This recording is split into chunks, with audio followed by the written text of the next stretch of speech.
Science सीखने पे किसी का पेटेंट तो है नहीं, कैसे ही सीखी जाएगी। हम कोशिश कर रहे हैं नेचुरल सिलेक्शन की मदद से कि अलग अलग वैरायटी क्रिएट की जाए, कहानियों की मदद से, नाटकों की मदद से, ट्रेलर की मदद से, फिल्मों की मदद से, न्यूज़पेपर की मदद से और किताबों की मदद से, जहाँ से भी हो सके साइंस सीखने की कोशिश करें। तो नेचुरल सिलेक्शन में हम वेरिएशन क्रिएट कर रहे हैं, इसमें से जो चीज़ लोगों को ज़्यादा पसंद आएगी उस चीज़ को कंटिन्यू कर दिया जाएगा, क्योंकि अल्टीमेट गोल रीच बढ़ाने का है कि ज़्यादा से ज़्यादा लोगों तक पहुंच पाए। आज का पेपर लेकर के उसमें से जो चीज़ें हमें मिलेंगी और उसको हम उनसे जो साइंस के कॉन्सेप्ट हैं, मैं न्यूज़ नहीं सर्व कर रहा हूँ, मैं न्यूज़ के ज़रिए साइंस सर्व करने की कोशिश कर रहा हूँ।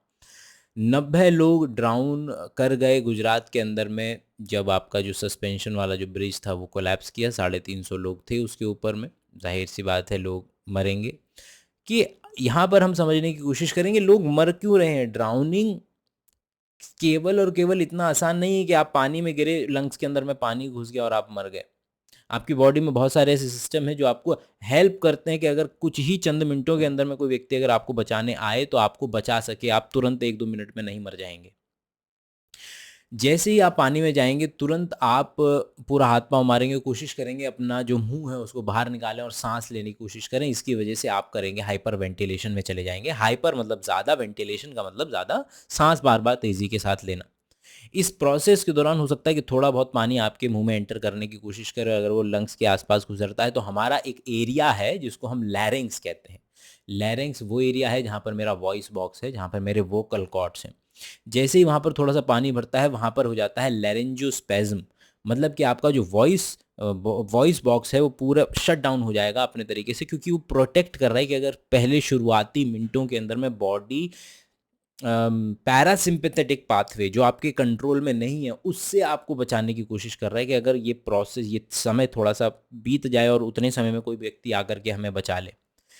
अब लेकिन इसकी वजह से प्रॉब्लम ये होगी कि व्यक्ति को सांस लेना अब धीरे धीरे कम होता चला जाएगा। व्यक्ति सांस नहीं ले पाएगा, कुछ बोल नहीं पाएगा और चिल्ला नहीं पाएगा। ये बड़ी अजीब बात है कि व्यक्ति चिल्ला नहीं पाएगा। कि अकेला व्यक्ति और नदी का शोर हो रहा है और आप इधर मुंह करके फोटो खिंचा रहे हैं और आपके पीछे कोई डूब रहा है तो वो व्यक्ति चिल्ला नहीं सकता है।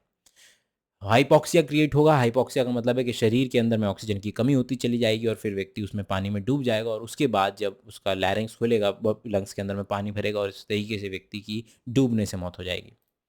एक्सीडेंटल जो इंजरीज होती हैं, इंजरी रिलेटेड जो इंजरी जो होती है उसमें तीसरे नंबर पे आता है ड्राउनिंग से सबसे ज़्यादा लोग मर रहे हैं। और आंकड़ा कोई छोटा नहीं है, 2,36,000 लोग रोज़ाना, मतलब हर साल जो है 2,36,000 लोग जो है पूरे दुनिया में मर जाते हैं केवल डूबने की वजह से। छोटे बच्चों की संख्या इसके अंदर में कंपैरेटिवली ज़्यादा है। इससे रिलेटेड एक रिकमेंडेशन है, वो है माइंड फील्ड। आपका एक सीरीज़ है वीसॉस, दुनिया के one of the best science channels में से एक है माइकल का। इसके अंदर में उन लोगों के साथ, मतलब पूरी की पूरी डॉक्यूमेंट्री टाइप है, लेकिन मेन जो इसको रिकमेंडेशन कर रहा हूँ मैं आज उसका कारण है कि एक व्यक्ति है जिसको डर नहीं लगता है। डर का जो रिलेशन बैठाया जाता है हमारे दिमाग में, अमेगडाला से हम अपना रिलेशन बनाते हैं कि हमारे जो इमोशनल है, हमें जो डर लगता है वो अमेगडाला से लगता है, उसके ज़रिए हम डर को फील कर पाते हैं। और जिन लोगों में अमेगडाला नहीं होता उनको डर कंपैरेटिवली कम लगता है, नहीं भी लगता। और ऐसे भी लोग हैं जिनमें जन्मजात इनहेरेंट प्रॉपर्टी है कि उनको डर लगता ही नहीं है। उन लोगों को भी जब हायर अमाउंट ऑफ CO2 दिया गया तो उन लोगों को भी डर लगा। तो सफोकेशन से मर जाना इस शायद इस दुनिया में सबसे ज़्यादा स्केरियस्ट थिंग है। जिस तरीके से लोग वैष्णो देवी जाते हैं, अमरनाथ जाते हैं, अलग अलग जगह कुछ मेले में जाते हैं, घूमने जाते हैं, बस गिर जाती है, लोग मर जाते हैं, तो त्योहारों पर इस तरीके के एक्सीडेंट्स होने की संभावना ज़्यादा है। और आज है हैलोवीन और साउथ कोरिया के अंदर में 153 लोग मरे हैं केवल और केवल क्राउड सर्ज से, कि इतने ज़्यादा लोग इतने कम एरिया में इतने ज़्यादा इकट्ठे हो गए कि 153 लोग मर गए। लेकिन आखिर केवल और केवल एरिया में कुछ लोगों के बढ़ जाने की वजह से लोग मर कैसे सकते हैं? उसका रीज़न होता है कि आप जब इस तरीके की सिचुएशन में हैं तो आप इतने ज़्यादा एक दूसरे के ऊपर चढ़े हुए हैं, इतना ज़्यादा दबाव है आपके ऊपर। आप देखा होगा कि भैया जब आप घर में भी या दोस्तों के साथ कभी घूमने जाते हैं और 5-7 दोस्त अगर सबसे नीचे वाले पे कूद जाएं तो फिर सांस लेना बहुत मुश्किल होता चला जाता है, कोलैप्स कर जाते हैं लंग्स, मतलब लंग्स एक्सपैंड नहीं कर पा रहे हैं। इसकी वजह से रेस्ट्रिक्टिव एस्फिक्सिया, मतलब कि आपका जो बॉडी के अंदर में धीरे धीरे ब्रीदिंग पैटर्न चेंज होता जा रहा है, ठीक से सांस नहीं ले पा रहे, और इसकी वजह से हाइपॉक्सिया क्रिएट हो जाएगा, सेम चीज़, और व्यक्ति अनकॉन्शियस हो जाएगा। अनकॉन्शियस की वजह से अगर तब भी उसको सांस न मिली, भीड़ बरकरार रही, तो फिर व्यक्ति के मरने की पूरी संभावना बन जाती है। इसकी वजह अलावा स्टैम्पीड्स, लोगों का एक दूसरे के ऊपर चल करके भाग करके जाना, उसकी वजह से भी लोग मर सकते हैं। दिल्ली के अंदर में अगर आप जानते हैं तो पॉल्यूशन, ये समय है, दिवाली अभी अभी गई है, जो चीज़ें जलाई जा रही हैं, और दिल्ली के अंदर में इस वक्त पॉल्यूशन जो है अपने पीक पे है। तो लिखा है कि 26% पॉल्यूशन जो है वो बढ़ गया। अब इसको क्या माने, पॉल्यूशन कोई बंदा तो है नहीं कि जो 26% उसका आकार जो है बढ़ गया है। तो हम जब बात करते हैं स्पेसिफिकली 26%, तो किसकी बात कर रहे हैं? तो देखिए, अब जब चीज़ों को जलाया जाता है, तो आप पटाखा जलाते हैं तो अलग चीज़ हवा में अनबर्न्ड फैल जाती है। आप जब फसल जलाते हैं तो कुछ अनबर्न्ड चीज़, गत्ता जलाते हैं तो कुछ अनबर्न्ड चीज़ जो है हवा में जाएगी। और ये जो अनबर्न्ड चीज़ है, इसको इस पर नहीं क्लासिफाई किया जा रहा है कि वो क्या चीज़ की बनी है, बट उसके साइज़ के बेसिस पर क्लासिफाई किया जा रहा है। तो उसको पार्टिकुलेट मैटर, पीएम, और इसकी साइज़ के 10 माइक्रोमीटर या 2.5 या फिर आपका 5, ये अलग अलग तरीके से इनके साइज़ के बेसिस पर इनको क्लासिफाई कर दिया जाता है। तो जब हम अभी बात कर रहे हैं कि जो पॉल्यूशन बढ़ा है, तो स्पेसिफिकली पीएम 2.5 की बात कर रहे हैं। अब प्रॉब्लम क्या है इससे, अभी अगर आप देखेंगे तो डब्ल्यू कहता है कि भैया पीएम 2.5 अगर 5 का उसका वैल्यू हो तो बढ़िया। अब देखिए, दिल्ली वाले जिंदा है 440 में, अभी अभी खींचा है मैंने, ये मतलब लाइव वेबसाइट है जो आपको लाइव AQI स्कोर देती है। तो उसमें तो ये जो AQI चल रहे हैं 2.5 का 312 से मैक्सिमम जो गया हुआ है 481 गया हुआ है। मतलब मैं लिटरली फील कर पा रहा हूँ सांस ठीक से न लेना। अगर कोई भी व्यक्ति ध्यान देगा दिल्ली में, तो उसको पता चलेगा कि हाँ यार, कुछ तो इरिटेशन हो रही है, मतलब, और होना लाजमी है। हम ऑलमोस्ट मरने की कगार में, डेली इतना ज़्यादा एक्सपोजर क्या करेगा? ये जो छोटे छोटे, इनको, ये इसका साइज ही इसका सबसे बड़ा दुश्मन है, कि इसका साइज इतना खतरनाक है पीएम 2.5 का, कि हमारे लंग्स में जा सकता है। वहाँ पर जो हमारी एरियोलर वॉल है, जो सेल है, क्योंकि हमारा जो एल्वियोलस है, जो एल्वियोलाई है, वो मात्र और मात्र एक सेल का थिकनेस होती है, उसकी एक सेल की थिकनेस होती है, सोचिए देखिए ज़रा। और वहाँ पर जाकर के ये उसको कोरोड कर सकता है, उसको नुकसान पहुँचा सकता है, और यहाँ तक कि कुछ कंडीशन में वहाँ से ब्लड के अंदर तक में एंट्री ले सकता है। तो इरिटेशन हो, और आँखों में इरिटेशन होना, लंग्स, सांस लेने में तकलीफ़ होना, यहाँ तक कि अल्टीमेट कंडीशन में ये अगर प्रॉब्लम हो, तो किसी व्यक्ति को अगर पीएम 2.5 के लिए वो रिएक्टिव भी हो सकता है, हाइपर रिएक्टिव भी हो सकता है, कि व्यक्ति को दिल्ली में लिटरली लोग छोड़ करके कुछ महीनों के लिए चले जाते हैं, ताकि वो बाकी मौसम में वापस आकर के अपना धंधा कर सकें। नो लेसन लर्नड हर साल होता है छठ पूजा के अवसर पर। आप ये फ़ोटोज़ हमेशा देखेंगे कि भैया यमुना नदी के अंदर में हज़ारों करोड़ों रुपए हम हज़ारों करोड़ों रुपए बहा दे रहे हैं कि यमुना को साफ़ करेंगे, लेकिन उस कमरे को साफ़ करने का क्या औचित्य, जिसमें पहले से ही 10 लोग उस कमरे को गंदा करने के लिए बैठे हैं। किसी भी नदी को साफ करने वाली स्कीम कारगर नहीं हो सकती साबित, जब तक कि लोग अपने फंडामेंटल प्रिंसिपल पर न बदलें। हमें कूड़ा फैलाना बंद करना है। आप गंगा साफ करवा देंगे, वो दोबारा गंदी हो जाएगी, उसके अंदर में कोई प्रॉब्लम नहीं है। करते हैं ना घर की सफाई दिवाली पे, अगली दिवाली फिर सफाई करनी पड़ती है ना, मतलब अगली दिवाली क्या, अगले दिन फिर सफाई करनी पड़ती है ना गली की, क्योंकि रात को बैठ करके उससे 10 गुना ज़्यादा कूड़ा जो है हम रात को फैला चुके होते हैं, पटाखे जला करके और ये सब काम करके। झाग बनने का क्या कारण है? झाग क्यों बन रहा है? जब कोई पर्टिकुलर ऑर्गेनिक मैटर जब हम डाल रहे हैं नदी के अंदर में, जो कि अनरेगुलेटेड अथॉरिटीज़, नाले, नदी नाले की वजह से हमारे कपड़े, लोगों के बर्तन, लोग जो क्रियाक्रम का सामान डालते हैं, कि चीज़ों, पेंट डालना, सब चीज़ें डालना, जो मतलब अनरेगुलेटरीली हम नदी के अंदर में कुछ भी सामान डालते रहते हैं, जिसमें से ऑर्गेनिक पदार्थ बहुत ज़्यादा है। हमारे घरों का जो हम कपड़े धोते हैं, वो से लेकर के सब नदी के अंदर में जा रहा है। जब ऑर्गेनिक मैटर डिके होता है, तो वो सर्फेक्टेंट्स जैसी चीज़ें बनाने लगता है, और हमारे नॉर्मल घरों के कूड़े कचरे में ऑलरेडी आपका फॉस्फेट, सल्फेट्स, ये सारी चीज़ें ऑलरेडी मौजूद हैं।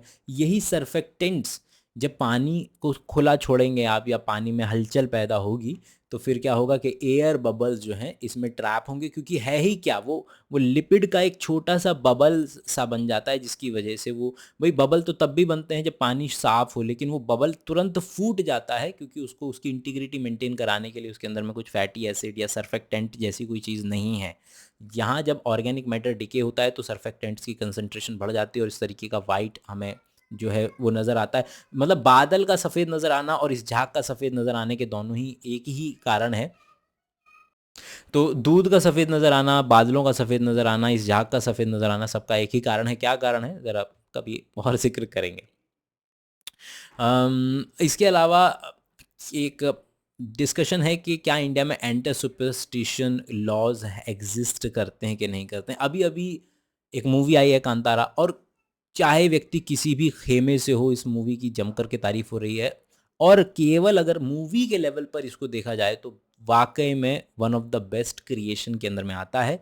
डायरेक्शन हो, म्यूज़िक हो, एक्टिंग हो, कहानी हो, सब चीज़ें अगर हम ले लेंगे तो वो बेहतरीन चीज़ में आता है। अब एक बार इस आइडिया को त्याग करके कि मूवी मात्र है, ज़रा देखते हैं कि ऐसी चीज़ें इंडिया में क्यों एग्जिस्ट करती हैं या वर्ल्ड में क्यों एग्जिस्ट करती हैं और इसके क्या नेगेटिव प्रभाव हो सकते हैं। याद रखें, मूवी को साइड कर दीजिए, मूवी के ज़रिए साइंस का डिस्कशन हो रहा है, न्यूज़ के ज़रिए साइंस का डिस्कशन हो रहा है।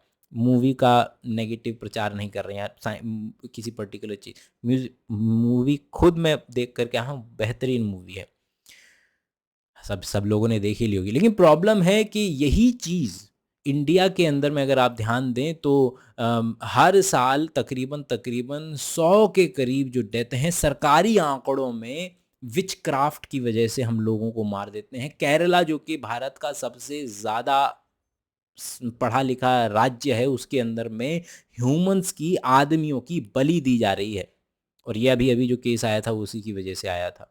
तो ये जो आइडिया है कि ये मूवी का एक्स्ट्रापोलेशन कुछ और नहीं है, विच क्राफ्ट ही है। क्या पहले से आप जिन चीज़ों में, जिन अंधविश्वासी वाली चीज़ों में विश्वास करते हैं, उनमें आपका विश्वास और ज़्यादा दृढ़ हो जाएगा इन सब चीज़ों से जो आप जानते हैं। और इसके लिए जो मैं रिकमेंड करना चाहूँगा, नरेंद्र दाभोलकर जिनको कि लिटरली मार दिया गया, क्योंकि उनकी किताबें हैं, अब यहाँ पर भी रखी, हम कभी आजकल में उस किताब को भी डिस्कस करेंगे, विश्वास और अंधविश्वास के कहाँ पर विचक्राफ्ट की वजह से इंडिया में कितने लोगों को मारा जाता है, कितनी औरतों को तकलीफ, औरतों को ही तकलीफ होती है कि घरों के अंदर में आप जानते हैं कि किस तरीके से कि जी इसने काला जादू कर दिया, इसने जादू टोना कर दिया है लोगों को, और मार दिया जाता है लोगों को केवल और केवल इस पर्टिकुलर बेसिस पर, अंधविश्वासों की वजह से। और नरेंद्र दाभोलकर को भी मार दिया गया उसी के तहत कि वो इस बात के खिलाफ आवाज़ उठा रहे थे, ऐसी किताबें लिख रहे थे जिसमें वो अंधविश्वास के खिलाफ या इंडिया से या भारत सरकार से डिमांड कर रहे थे कि विचक्राफ्ट और सुपरस्टिशंस के जो लॉज हैं उसके ऊपर कुछ लॉज बनाए जाएँ। तो हाँ, तो ये मूवी जो है, अब जहाँ पर कोई भी नेगेटिव कमेंट नहीं है, तो इसका एक जो पहलू है वो बस आपके सामने रखने की कोशिश कर रहा हूँ कि हाँ, ये मूवी एक कदम आगे अगर इसको एक्स्ट्रापोलेट करके देखें तो कुछ और नहीं है, विचक्राफ्ट ही है। एक अच्छी खबर है वो है कि डॉल्फिन जो है वो गंगा में वापस आ रही है, अगर इस खबर को सही माना जाए, जो कि हम मान लेते हैं कि क्योंकि उत्तर प्रदेश सरकार ने ही पैसा लगाया गंगा के लिए, और वही सरकार बोल रही है कि जो नंबर है गैंजिस डॉल्फिन का बढ़ रहा है। हमारी नेशनल एक्वेटिक एनिमल है डॉल्फिन्स, रिवर डॉल्फिन्स जो हैं, और उनकी ऑलमोस्ट बहुत कम हो गई थी, अभी अगर बढ़ती जा रही हैं कि देखिए the present dolphin population is 600 is nothing, मतलब एक हफ्ते के अंदर में मर जाए। मतलब स्पीशीज़ को एग्जिस्टेंस में आने के लिए मिलियंस ऑफ ईयर्स लगते हैं, और हम पिछले 100 सालों के अंदर में इतना ज़्यादा कोहराम मचा चुके हैं कि हर जगह हमारी वजह से तबाही मच रही है। ऑर्गेनिज़म इतने हम जानते भी नहीं है, गंगा में हमें पॉल्यूशन तो नज़र आ रहा है, लेकिन उस गंगा जमुना के अंदर में पॉल्यूशन भी नज़र आ रहा है, लेकिन उस पॉल्यूशन की वजह से आसपास के इलाकों में कितनी ज़्यादा, ना तो मेंढक, ना सांप, ना कुछ, सारी की सारी जो बायोडाइवर्सिटी है वो ऑलमोस्ट ख़त्म सी हो गई है केवल और केवल उस पॉल्यूशन की वजह से। चलिए, ये था आज की न्यूज़ का दारोमदार। चीज़ें ट्राई करेंगे, जो चीज़ काम करेगी उसको आगे बढ़ाएंगे, और इसमें आप अपना रोल भी अदा कर सकते हैं, यू नो। चलिए, ख्याल रखिएगा अपना।